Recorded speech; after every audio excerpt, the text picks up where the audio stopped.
Kali ini Alur 86 akan membahas singkat anime berjudul Bungo Stray Dog Season 4.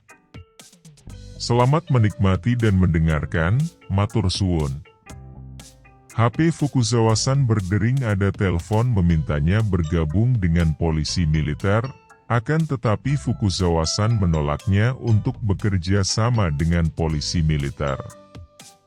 Tiba-tiba di malam hari, tepatnya di pinggir jalan, terdapat mayat yang lagi diidentifikasi oleh polisi, yang belum diketahui penyebab atas kematiannya, apakah dibunuh atau bunuh diri, tetapi Fukuzawa-san melihat mayat tersebut diduga didorong dari jendela.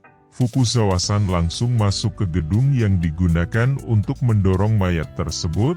Ketika Fukuzawa-san memasuki ruangan yang digunakan untuk TKP, di situ sudah ada sekretaris Presdir yang lagi menata kertas yang berserakan di lantai. Kata sekretaris, pembunuhan tersebut untuk mencuri dan menghancurkan dokumen penting. Akan tetapi untuk memastikan motif pelaku, seluruh ruangan di gedung sekarang berfungsi sebagai TKP dan ternyata yang dibunuh adalah Presdir. Untungnya pembunuh Presdir telah ditangkap dan diamankan oleh penjaga keamanan. Terdapat 10 sidik jari yang diambil di punggung Presdir. Secara spontan Fukuzawa-san menginterogasi si pembunuh.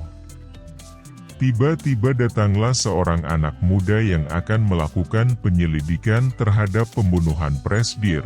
Si anak muda langsung menganalisa TKP. Setelah mencermati dengan seksama, si pemuda tersebut menyimpulkan bahwa pembunuhan dilakukan oleh sekretaris Presdir.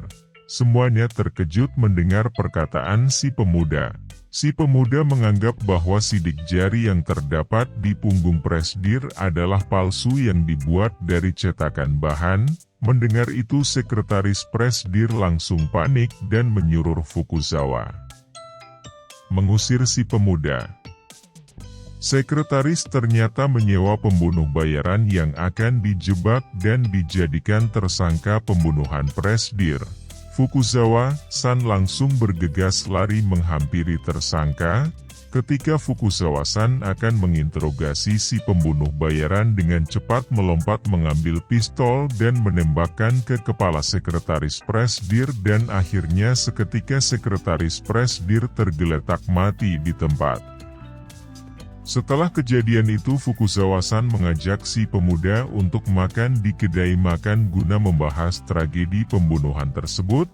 Setelah selesai makan, si anak muda memperkenalkan diri, namanya adalah Edogawa Renpo, mantan siswa polisi militer. Setelah perkenalan, Fukuzawa memberi kartu nama.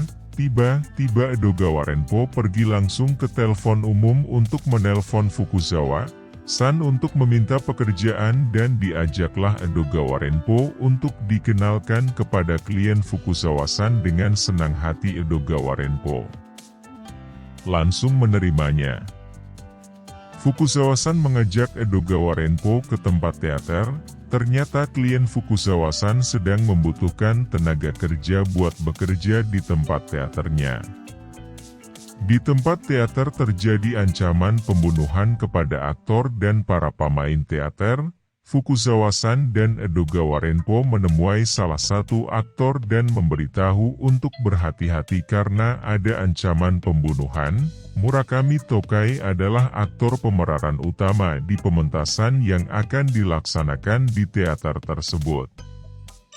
Fukuzawa-san mengajak Edogawa Renpo untuk menyisir gedung teater guna pengecekan keamanan dan kondisi di sekeliling teater.